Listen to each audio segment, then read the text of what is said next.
Mesdames, messieurs et toute autre personne regardant cette vidéo, sachez que j'ai une news. Sachez que Tom Holland est marrant. Non, il faut le dire, il est marrant.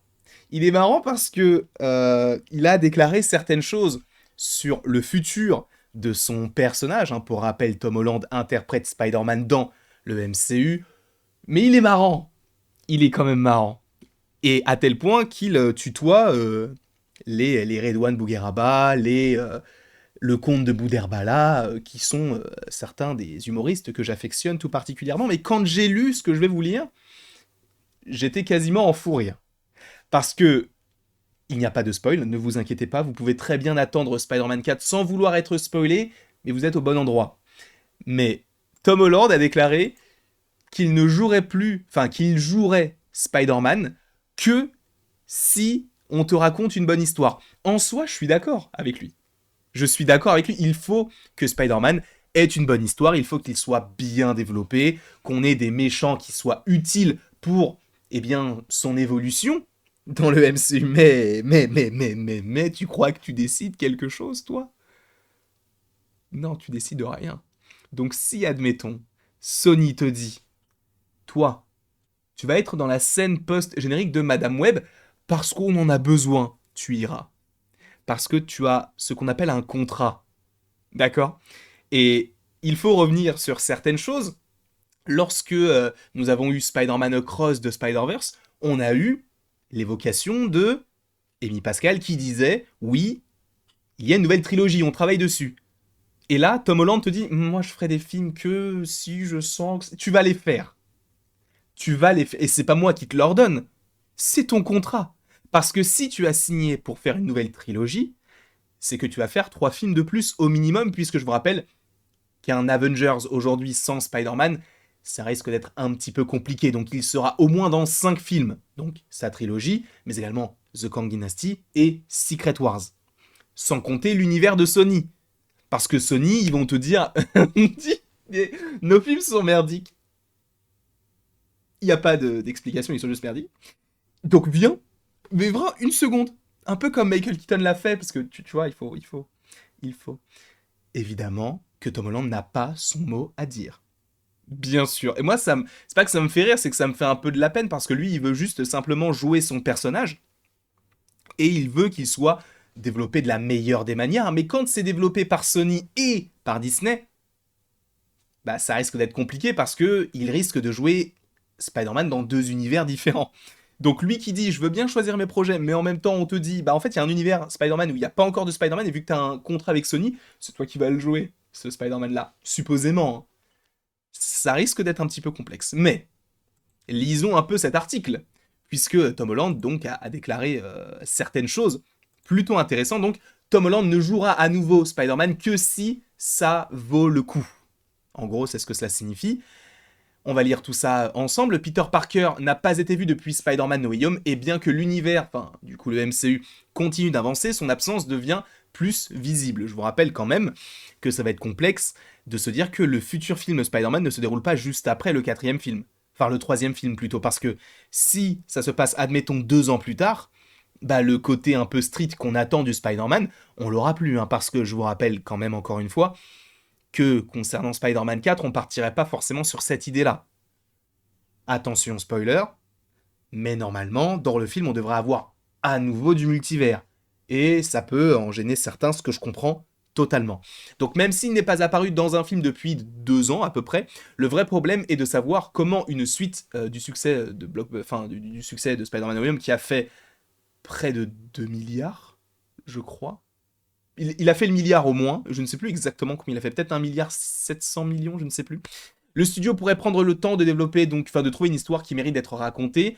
Lors d'une récente conférence de presse avec la Critic Choice Association, en présence de Christina Radish de Collider, donc sachant qu'on est sur le site Collider, Holland a mentionné ce qui suit en ce qui concerne sa prochaine apparition. Je cite: tout ce que je peux dire, c'est que nous avons activement engagé des conversations sur ce à quoi il pourrait potentiellement ressembler, en parlant donc du 4e film. Que nous puissions ou non trouver un moyen de rendre justice au personnage est une autre chose. Je me sens très protecteur par rapport à Spider-Man, puisqu'en même temps, c'est son personnage. Je me sens très très chanceux que nous ayons pu travailler sur une franchise qui s'est améliorée avec chaque film. Je n'irai pas jusque-là, mon ref. Qui a eu plus de succès donc avec chaque film, et ce qui me semble vraiment rare, je veux protéger son héritage, donc je ne vais pas en faire un autre. Pour en faire un autre, cela vaudra la peine de le faire. Non. Non. Bah non. Parce que Tom Holland, s'il dit à Kevin Feige, admettons, là le scénario, je suis pas fan, Kevin Feige, il va lui mettre une golden, il va lui mettre un arrière-tour, il va lui mettre ses 5 guignols dans son théâtre. Et il va lui dire, non, j'ai pas entendu ce que tu viens de... T'as dit quoi sur le scénario? Tu veux pas le changer? Ça marche, allez, vas-y, va mettre le costume. C'est ce qui va se passer. C'est ce qui va se passer. Et encore une fois, on peut pas vraiment en vouloir à Tom Holland le développement de son personnage. Je comprends qu'on ne l'aime pas, le personnage, mais lui n'est pas forcément maître de tout ça, parce que ce n'est pas le scénariste, ce n'est pas celui qui décide de réaliser de telle manière, ce n'est pas le monteur non plus. Donc, voilà, sachant en plus qu'a priori, c'est possiblement John Watts qui devrait revenir. Ce n'est qu'une rumeur pour l'instant, il n'y a rien d'officiel. Donc, à voir. Mais oui, quand on te dit que Tom Holland te dit non, mais il faut faire un film parce que c'est nécessaire d'en faire un et pas parce qu'il, enfin, pas parce qu'il faut le faire pour l'argent, mais plus par rapport à l'histoire. Non, ça, en fait, le truc c'est que j'aurais dit oui si on n'était pas dans un univers tel que le MCU. Alors on peut en vouloir au MCU, on peut en vouloir à Sony de développer son personnage de cette manière-là, mais en vrai, on peut pas vraiment en vouloir à Tom Holland. On peut pas en vouloir à Tom Holland parce que lui, il veut juste faire de bons films et essaye justement à son humble échelle de faire en sorte que son personnage, il soit, enfin qu'il ait, comme lui le dit, un bon héritage, entre guillemets, une bonne succession, quelque chose qui se suit et qui est cohérent par rapport à ce qui a déjà été fait auparavant, sachant que on peut lire entre les lignes, certains vont me dire, oui mais du coup ça veut dire qu'il ne voudrait plus jouer Spider-Man si le projet ne lui plaît plus. En vrai, non.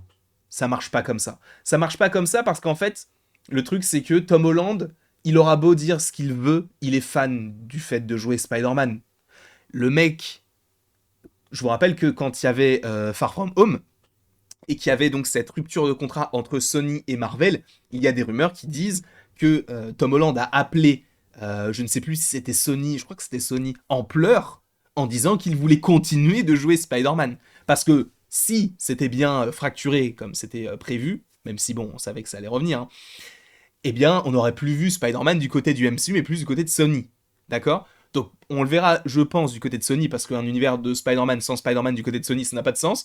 Mais oui, à un moment donné, il faut se dire que Tom Holland, il adore Spider-Man. D'accord? À mon avis, peut-être qu'il a son mot à dire sur certaines choses, et encore des choses infimes, parce que je pense qu'en vérité, Tom Holland, il est connu surtout pour Spider-Man.